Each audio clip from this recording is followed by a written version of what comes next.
Welcome to Waypoints, the podcast of fly fishing travel. With helpful travel tips, news and events, destination profiles, great stories, and expert advice from seasoned and experienced traveling anglers, this is your backstage pass to the world of fishing travel. Waypoints is fueled by adventure and brought to you by Yellow Dog Fly Fishing, a hands-on specialty travel and booking company that delivers the industry's very best insider knowledge, logistical support, and trip preparation. Freshwater or saltwater, international or domestic, Yellow Dog has you covered. And now your host, Yellow Dog founder and director, Jim Klug. My guest today is Mr. Jake Wells, Yellow Dog's program director for Montana and the U.S. West. Jake markets and books dozens of lodges all throughout Montana, arranging hundreds of trips each year for anglers looking to experience the very best of the Big Sky State. Jake, welcome to Waypoints. Thanks so much for sitting with us today. Thank you. Excited to be here. Well, tell us a little bit about yourself, Jake. Tell us about what you do and how would you describe your job? Certainly. So as you mentioned, I am the program director, which is sort of a fancy title probably for a booking agent.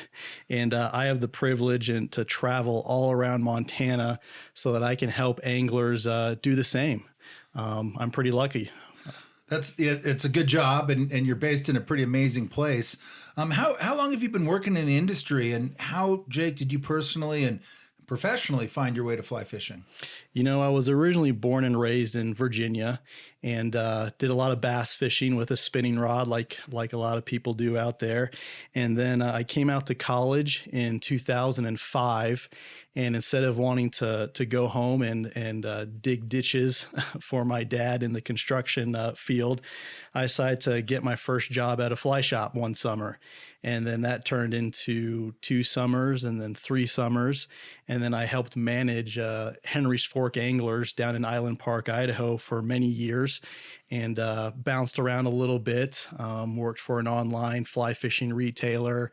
I even repped for a couple product lines in the fly fishing industry. And now I've been with Yellow Dog for going on 5 years. Nice, and based in an amazing place right here in Bozeman. Mm-hmm. But, you know, Montana is legendary and mythical, really, when it comes to fly fishing. If you're an angler, you know about Montana. And as I always like to say, there are 2 kinds of anglers, those that know, love, and fish Montana, and those that someday will. So you fall into one of those 2 categories. But, you know, an important question I have for you, Jake, is with all these great options throughout the U.S. West and throughout the world, really, why Montana? That's a good question. And these might be fighting words to some people, but I was once told by a very good friend that for where I live and work, I should never have to get on a plane to go catch trout. Now, whoa, you know, I know some people that love Alaska. Guys in the office are going to come after you for that one. Exactly. Yeah. But what I mean by that is with an hour radius of where I am, a 2-hour radius, a 4-hour radius, 6-hour radius. I mean, you can catch a 2-foot trout, you know, within that driving time. It's good. It's really good where I am. And you know, there's one of my famous lines in, of course, I'm going to bring it up. You know, the movie A River Runs Through It. Norman asks his brother Paul, "Hey, why don't you come back to Chicago with me? Right? There's lots of jobs there." And Norman kind of looks around, and then he turns to his brother and says, "Oh, I'm never leaving Montana, brother." And that's kind of how I am now. Well, and for those of us that are lucky enough to call Montana home, it definitely gets in the blood and stays in the blood. It's a special place. And, you know, from an angling perspective, there's not too many places like it anywhere in the world as far as, opportunities for so many different fishing scenarios, different species, different types of water. We'll talk a little bit about that. You know, for someone, Jake, who's looking to visit Montana and fish Montana for the first time, okay, they haven't been here before, but it's been on the radar. They want to do a Montana trip. Where do they start? Yeah. And, that's really who I work a lot with are people that have not been out here before. They've had friends who have. They've always heard about the famed rivers throughout Montana. And so a good place to start is one, think about what kind or what type of trip do you want to do? Okay. For example, do you like kind of being shown around, but then going out on your own and doing sort of a do-it-yourself trip? Do you want to, maybe just stay in, the famous Western towns of Livingston or Bozeman or Twin Bridges and maybe just do some guided day trips throughout the area? Or we also work with great all-inclusive lodges where meals are provided. There's going to be other anglers staying there, so you can have some camaraderie and mix and mingle with other anglers, which you can make some friends that way. Or there are also some neat sort of a little bit of different outside the box trips, like a backcountry horse trip or a trip into Yellowstone National Park. That's a good starting place to ask yourself. Figure out what kind of experience you're looking for. Yeah. What the key ingredients are going to be as far as the type of trip. Exactly. And then you call me, and then we can talk about maybe which is the next step, which is then talking about the best time to do that particular trip. Well, and I'm glad you brought that up, because that's a question we obviously get a lot about fishing Montana. Someone first and foremost determines what kind of trip they're looking for, right? Whether it's a lodge trip, guided day trips, as you said, maybe a horseback trip. The next is figuring out the right time frame. And those of us that live here, Jake, we know that, you can fish the majority of our rivers year round. You can go out in the middle of winter and catch trout up here. There was a day when I might have, but those days are past now. But, for someone who's actually planning a destination trip to come here from out of state or from far away, they obviously want to focus on the most productive times, the most enjoyable times. And you could certainly debate whether, 31-degree winter weather with sideways snow is an enjoyable time or not. I get it. But obviously they're thinking, okay, what's the best time frame? That typically falls, in the summer months, obviously, when the rivers are all open and when the weather's warmer. Talk to us a little bit about the difference of the seasons in Montana for the fly angler.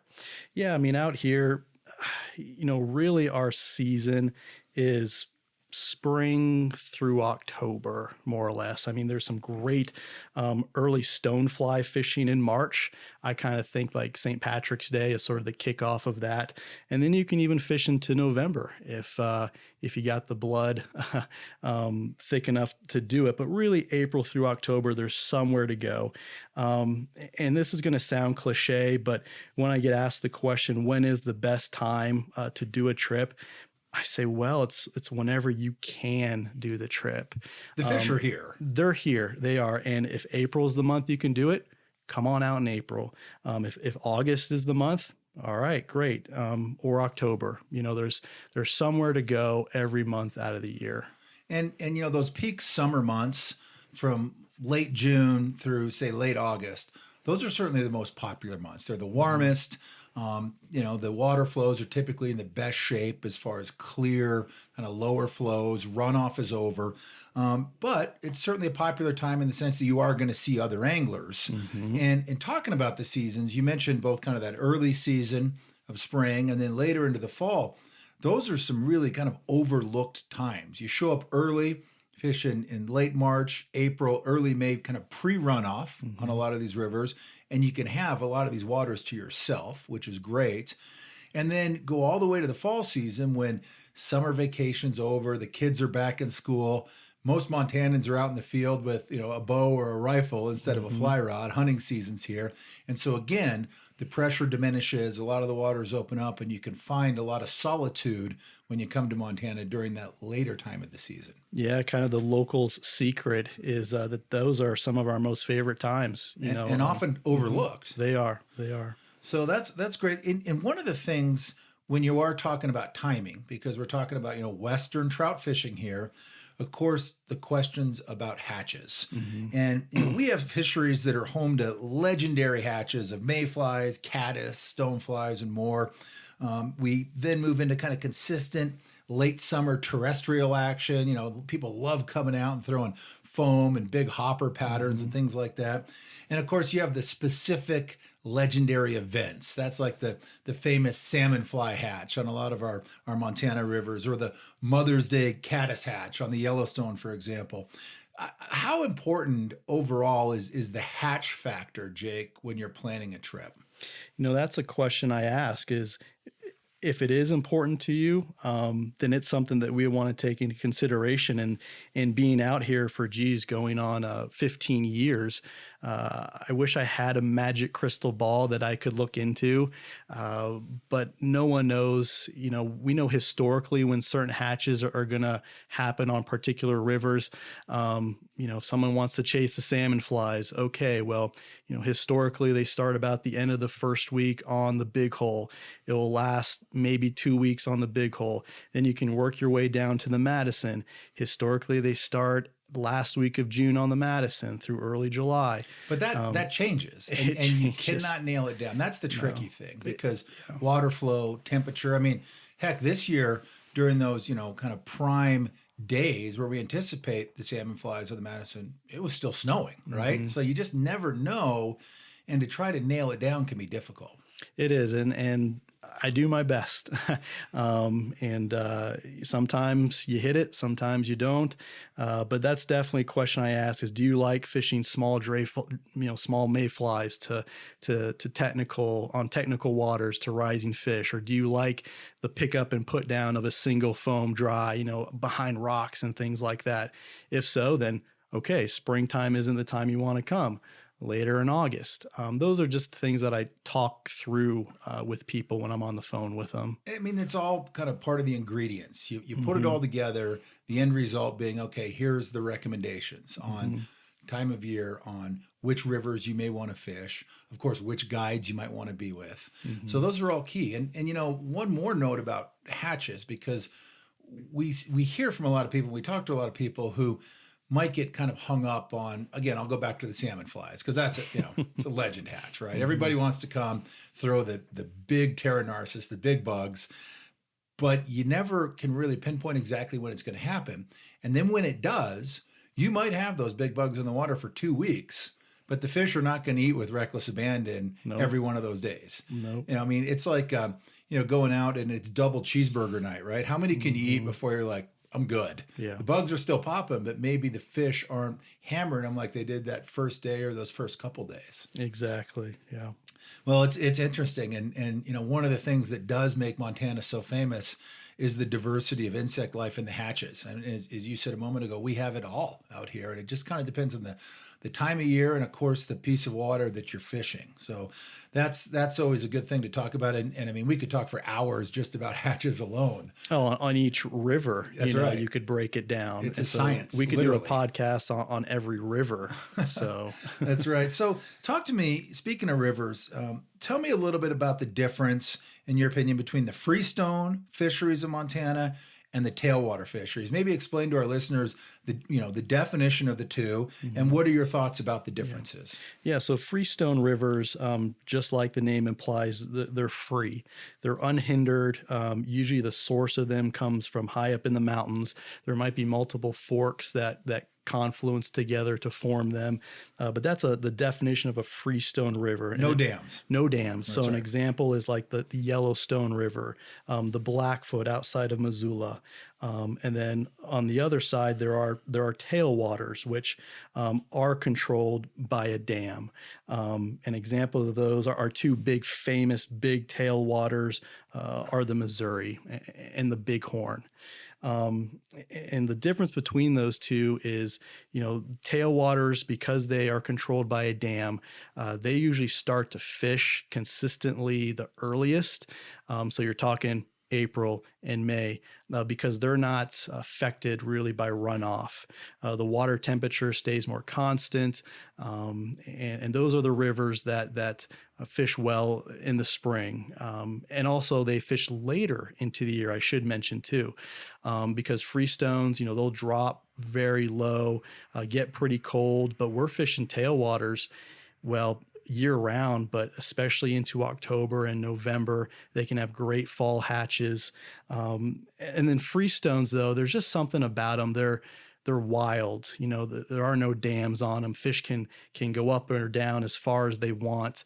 But freestones too, every freestone is going to have a week, a couple weeks, a month, who knows, of runoff on it.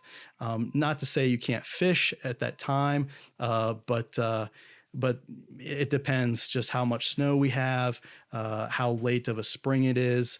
But freestones, they do have a period of runoff on them. Yeah, and you mentioned a moment ago, like the Yellowstone. Here's a river that is the longest undammed river in the United States. It is. Outside of Alaska. It's an amazing piece of water, but as you said, it's a wild piece of water. I mean, it's just got an attitude all of its own. And every year it rages during that kind of early summer time frame before calming down. And then, of course, with those tailwaters, they are consistent. And that's one of the things, especially during those runoff months, something to consider if you're planning a trip. The tailwaters are your go-to and everything else is blown out, whether it's from runoff or a big rain event, that pushes a plug down the river and the water gets blown out and muddy for a couple of days. The tailwaters, even if early season, they're dumping more water and the flows are higher, they're typically going to run clear and they're going to fish very consistently. So that's something to keep in mind between those freestones and those tailwaters. Yeah. And guess one more to know to add is, even though a tailwater comes out of a dam, there is a reservoir above it. And they do have to let out water once the reservoir gets too full. So, tailwaters can see high water, but I tell people there's a difference between fishing, high in clean water and fishing high in muddy water. Chocolate milk, exactly. So. Yeah. Well, let's throw out a scenario here, Jake. Let's say you have 3 or 4 days to come out and fish Montana. What do you typically recommend? Do you focus on one river, let's say a trip to the Bighorn, where you go and you're on the same water for 3 or 4 days? You might be fishing different sections, but you're focused on that one particular river. Or opposite of that, do you mix it up and create an itinerary that really has you kind of fishing a different piece of water or a different river each day? What do you prefer, or what do you like? I asked that question, and it's really up to the traveler. Then there's nothing wrong with wanting to go to one river and really learn it, and maybe fish the 2 or 3 or 4 sections of that river over the course of 3 or 4 days. Or if people do want to do an extended trip, 5, 6+ days, I do suggest, doing what I call a combo trip and going to 2 different locations over the course of a week. And I think a lot of people come back and comment how they really enjoyed that, because they were able to see a different part of the state, cross off 4 or 5 or 6 different rivers. And I guess I should add to that as well, there are some destinations where when you go and fish a river, that's all you have in the area. The Bighorn. If you've ever been to Fort Smith, Montana, there's nothing around Fort Smith, Montana, except for the Bighorn River. Yeah, it's an incredible river, but there's not a lot of diversity in that immediate area. Yeah. Right? Same with like the Missouri, Craig, Montana, iconic trout town. But for the most part, you only got the Missouri. Nothing wrong with that. But there are some locations geographically that come to mind that do offer within an hour radius of where you are, different cards to play based on what you're dealt. So I'm going to throw out, Twin Bridges, Montana. Within an hour radius, you have the Big Hole, the Beaverhead, the Jefferson, the Ruby, the Madison. And then same with like Missoula, Montana, the Clark Fork, the Bitterroot, the Blackfoot. So those are good places to keep in mind if you want to have different options. If you're going for diversity of different rivers, different scenarios. It also, shows you a lot of Montana. Aside from the great fishing, you get to just see more of the state, and it's a pretty amazing state. There's no doubt about it. Yeah, and I haven't even seen it all yet. So, what are your thoughts on fishing the parks, Jake? Because I know, just as iconic as Montana fly fishing is, I would put fishing in Yellowstone National Park, for example, right up there on that same level. But there's no secret that the parks are busy places during the summer. I mean, if you've gone through Yellowstone, during July or August, I mean, it is full of buses. It's full of, traffic jams caused by a cow elk standing in the middle of the road, whatever it is. I mean, it's a busy place. What do you think about fishing the parks? Is this something you should add to the itinerary, or do you say stay away during the summer months? I absolutely don't say stay away. There's something special and I think sort of pure to fishing our national parks. First, I'll talk about Yellowstone National Park. If you get off the road and start hiking a little bit, you get away from people. You can. I've walked into the famous Slough Creek in August and lucked out and didn't have any other anglers around me, which was pretty special, and had a big bull bison, walk up right behind me. And there's not a lot of places that can happen. I'll talk a little bit later too, in the program here about doing some backcountry trips into Yellowstone, which are really special. And actually I just came from Glacier National Park too. Believe it or not, I was up there the second week of July, and we did an overnighter trip on the middle fork of the Flathead, and we saw 2 other rafts the entire time. That was it. So there's still places that you can go and float and fish and not see a lot of other anglers. You nailed it in talking about Yellowstone specifically. Everyone that goes there, and there are a lot of people that visit the park, right? But 99.99% of visitors to the park do not want to leave the paved areas or leave sight of the paved areas. Everyone's convinced they're going to get chowed by a grizzly bear or whatever it is. So, most tourists to the park will not leave those heavily touristed, condensed areas. Mm-hmm. If you hit the backcountry, if you're just willing to walk away from the pavement and whether it's a half mile or 5 miles into the backcountry, surprisingly easy to find solitude and water all to yourself. And of course, some incredible fishing opportunities. Mm-hmm. Oh, there's so much water. And I've even driven through the park and seen water, seen rivers that I've never fished yet, because there's just so much water really in the park to fish. And when you drive in the summer, you go along the Madison, for example, every turnout that's super easy and super convenient. It's got cars in there, and you've got people standing right next to each other fishing the same water. Mm-hmm. When if they just walked 30 minutes into the backcountry, they would have complete privacy and solitude. Mm-hmm. There's a ton of water back there. So much. That's worth just strapping on the wading boots or the hiking boots and getting away from people. It's very possible. It is. Often overlooked. It is. Yeah, absolutely. So switching gears just a little bit, what about Montana options for non-anglers or family members that maybe are coming out for a week? They're accompanying someone who wants to fish. But what do you do out here if you're not going to fish? Is this a good place to bring non-anglers? And what are some of your favorite things to recommend for people that either aren't going to fish or maybe want to fish a little bit and then take some days to see some other things? I talk to a lot of folks that remember as a child coming out here with their family, and it might have been the first time, and they still remember that trip, even though they might not have been fishing, and they want to share that with their family as well. And there's so much to do for non-anglers.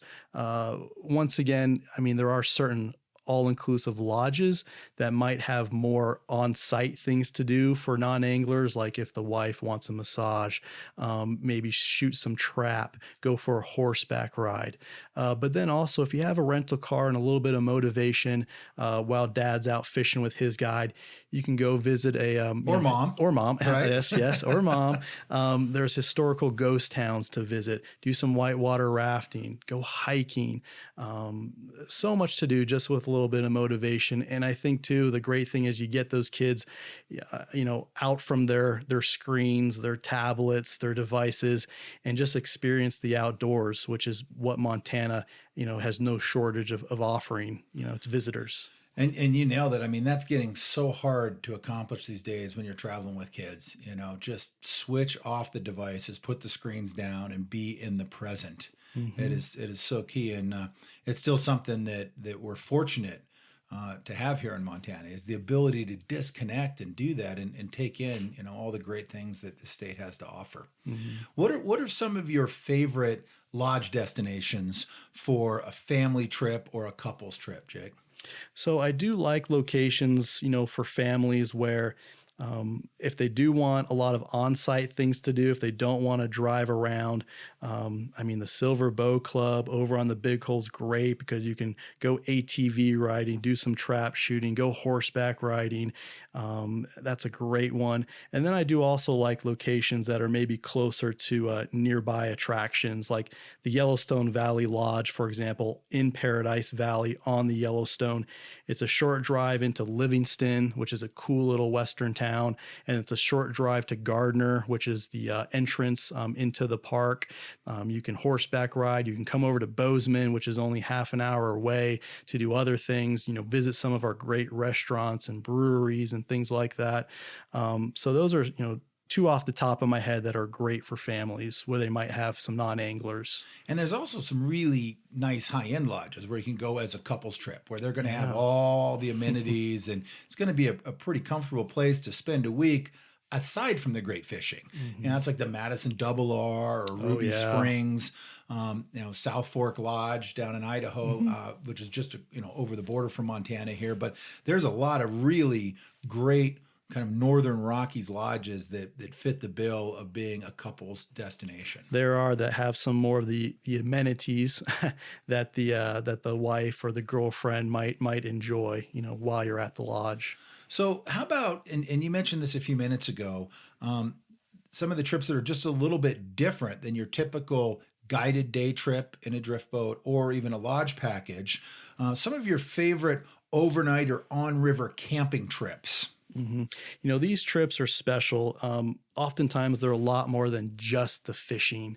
It's the overall experience. And for some reason, I always say the food tastes better when you're camping on the river. Sitting around a campfire. Yeah. And we have some great ones in Montana. There's the famous Smith River float, which is essentially a 5-night, 4-day float, 60 miles of river. There's kind of the pinnacle of all backcountry trips. And Jim, I know this is probably one of your all-time favorites, is that South Fork of the Flathead.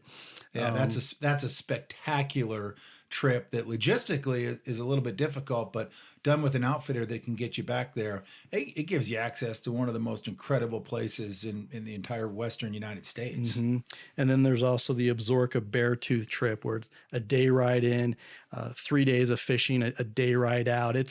If you want the real Montana experience, I'll never forget the cook's name is her name is Pat, and she has a cigarette in one hand, a spatula in the other, and a Smith and Wesson sitting on top of the pantry.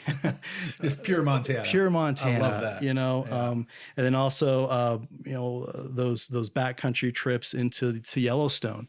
Doing a backcountry trip into the third meadow of Slough Creek, the Lamar, Pebble Creek. Horseback trips. Yeah. And they're different lengths depending on how far back you want to go. But they're just special trips where you learn about the park. You see, places that the people that going around the main loop don't get to see. So that's another one. And even if you want to do a shorter 1-night, 2-night, 3-night trip down a river, up in Glacier, they do that too, where they have a gear raft go in front of you. So when you arrive at your camp at the end of the day, tents are set up, appetizers are out, bottle wines are out, or wine bottles are out, and the bar's open. Bar's open, and you just enjoy the evening on the side of the river. Right out of the boat, right into the kitchen tent, and life is good. Life is good. Yeah. And one of the things that we love about being out here is trying to get off the grid a little bit. And again, there's amazing waters and great fishing opportunities. They're on the roadside on any highway around here where that borders a river. You can find great fishing there, but there's something to be said for, taking a horseback trip into the backcountry or floating a canyon for multiple days and just getting off the grid and getting away from everyone and very doable out here. Yeah. And one thing I should add on that too is because a lot of those trips, availability is very limited because the outfitter often has to work off of a permit. And so oftentimes those trips do book a year plus out. You just can't really, the month before think you want to do it. But so I would say a year out for planning those sorts of trips is pretty common nowadays. And we're so used to kind of last minute decision making, but with those trips, a little more lead time is recommended. Yeah, for sure. Well, let's talk for a moment about equipment, because that's another question we get a lot about trout fishing in Montana. What, in your opinion, Jake, is the go-to Montana kit with regard to a standard, rod, reel, line setup? If you're going to come out here with just one kit, what's it going to be? The nice thing, especially if maybe you're just getting into fly fishing, is a lot of times the guides do furnish everything: rod, reel, flies, tackle. But I would say a lot of people at least do bring out their favorite 5-weight and or 6-weight. Those are the two rods that you're going to see all the guides have in their quiver out on the river. A 9-foot 5-weight. 9-foot 5-weight, 9-foot 6-weight, floating line. That's it. Yeah. And, one nice setup is to have that dry fly rod. Maybe that's your 9-foot 5-weight. And then let's say you have your streamer rod, which is a 9-foot 6-weight. And maybe it's a floating line or a sink tip streamer line, but you have both rigged and ready. And especially if you're in a drift boat, where you can quickly swap one out for another based on what's going on with the fish, or what type of water you're drifting by at that given moment. That's a nice way to do it. It is, and that's how a lot of guides like to do it out on the river. Have two rods set up, so if you break off something, they can quickly hand you another rod. And I often tell people, use a guide trip as a learning opportunity. Don't just grab the rod from the guide and then start fishing it. Maybe see how he set up your rod and ask him why he did, so that you're learning. Because to me, that's what fly fishing is all about, is just learning new things. And that brings up a great point is, the caliber of guides in Montana can be fantastic. There are some legendary guides out here that have years of experience and are really a wealth of knowledge. And, they'll take you down the river, put you on fish, and deliver you back to your rental car or truck at the end of the day. But at the same time, they can really teach you, work with you, educate you. So you're walking away from your day with this guide with much more than just having caught a few fish. Yeah, you've learned. I tell people, guides, they're not mind readers, and you need to verbalize what you want to get out of the day. And I tell people you want to learn something. Whether it's regarding fishing, where you are, you use the guide for that. So great point about the guide. So let's talk about some other key pieces of equipment. You got your rods and reels, but obviously, waders, if you're going to be spending a lot of time in the water, having a good pair of quality waders and wading boots. Mm-hmm. Yeah. And we're pretty much in waders up until, maybe June. And then believe it or not, through June, July, and August, we're wet wading. We're in our board shorts and sandals, and because it can get a little toasty in Montana. But then also in the fall, you never know what might move in, and so a good set of waders and boots. And I should note that going into the park, if you go into Yellowstone National Park and want to fish, last year they banned felt. So no felt boots or shoes, anything like that. Only in the park, though. Correct. The rest of the state, Montana is still felt friendly. That's right, but not in the park. Correct. So that's good to note for our listeners. Other key pieces of equipment, quality raincoat. We have a joke about Montana weather that, hey, if you don't like it, wait 10 minutes because something else completely different is going to happen.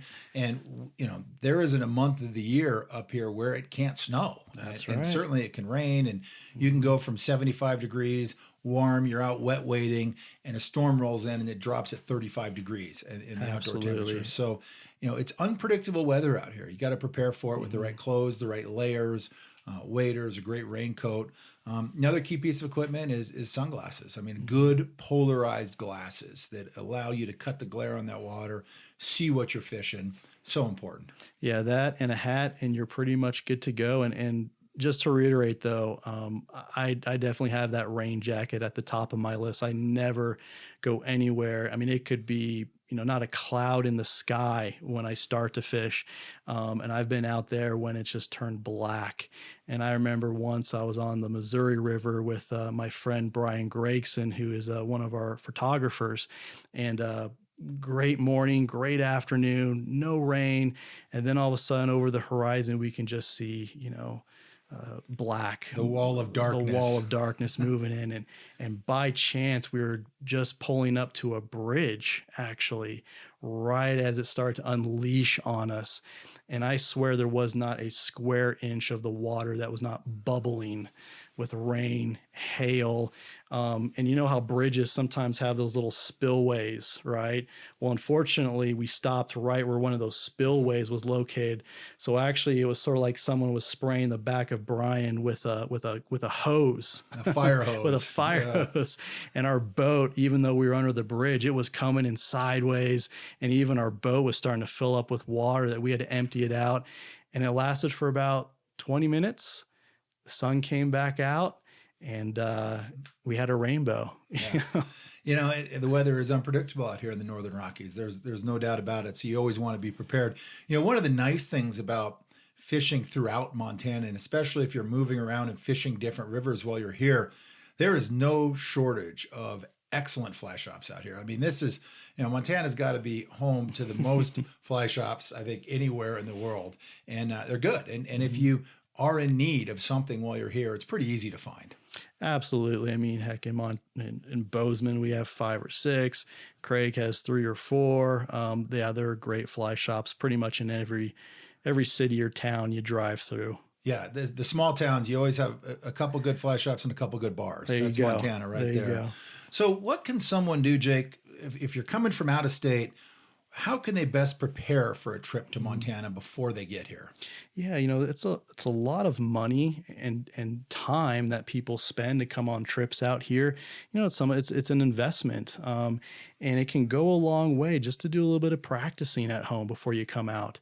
I do mostly freshwater fishing, and when I do go saltwater fishing, I practice, with my heavier rods. And so just get that rod in your hand out on your lawn for a couple hours every week leading up to your trip, and just do some practicing. Your guide will appreciate it when you step into the front of his boat. He will, for sure. And he'll be able to notice too, and he'll appreciate that as well. Yeah, and that really applies to every destination. Is just take a little time, go through your gear, make sure you show up with the right stuff, and use your gear. What makes a guide cringe in Montana and elsewhere is first day of the trip, first morning, you pull out a brand new fly rod. It's still got the plastic over the cork. It's clearly never been strung up, and the guide's thinking, great. So we're going to spend our first day of 2 or 3 days just working on getting comfortable with the cast or the mend or the presentation. So a little bit of practice ahead of time goes a long way. And you said something a moment ago that just nails it. It's not just what it costs you to come out on one of these trips. It's your time. And you want to make the most of it. Your time is valuable, and as is your guide's time. So, exactly. Make the most of it and show up ready to go and get in the game. Mm-hmm. Yeah. Absolutely. So, Jake, to kind of wrap things up with you, give me 3 takeaways, 3 key pieces of advice for anyone planning a trip to Montana. I think first, if at all possible, try and plan out early. It's August right now, but I'm already having calls come in and emails come in for folks looking to come out next summer. And they're going to get, great availability at lodges and be at the right place at the right time. So I do recommend, if you can, start planning early. And then number 2, maybe do some initial research, going back to early on, like we talked about, maybe think about what type of trip you want to do, or maybe know when you want to do the trip. And then I can lay out for you the different options based on when you can. And then I think number 3, trust me. And I'm not trying to be funny, but I'm never want to, I want to shoot you straight. And so just put your trust in us. Well, that's good advice. And I'll give you the chance to throw in a shameless plug here right now, Jake. Why should someone call you and contact your program for their Montana trip? What are you going to do for them that they couldn't do on their own? Well, first, I listen to people, and oftentimes I have more questions for them than they do for me starting out. But then I want to listen, just so that I can really jot down some great notes, and hopefully check those boxes off of your list for what you want to experience out here. I'm always going to shoot you straight. I might not tell you what you want to hear sometimes, but you probably need to hear it, because that's the last thing I want, is for you to go to the wrong place at the wrong time. I tell people I don't want to talk you into going somewhere. Rather, I want to talk you out of going somewhere. Really, I want you to be excited, to be motivated to go somewhere. And then 3, my goal is after a trip for me to touch base with you again and to see those photos from your trip and see that smile of that fish you caught, or that funny, whatever happened on the river, and hear those stories after a trip and just hear how much fun you had, because at the end of the day, fun is why we do stuff. That's right. Certainly why we fly fish. Mm-hmm. Well, that's great. Well, Jake, thanks so much for taking time to sit with us today, talk to us about fish in Montana and how to plan the right trip to Montana. It's been great chatting with you. Thanks to our listeners as well as to Yellow Dog Fly Fishing, our sponsor for Waypoints. Be sure to join us for our next episode. And remember that no matter what you do, where you go, or where you find yourself, that no one ever regretted a life of adventure. This has been another episode of Waypoints, the podcast of fly fishing travel and adventure angling. Thank you for joining us, and be sure to visit yellowdogflyfishing.com for more trip updates, travel news, expert advice, and adventure profiles.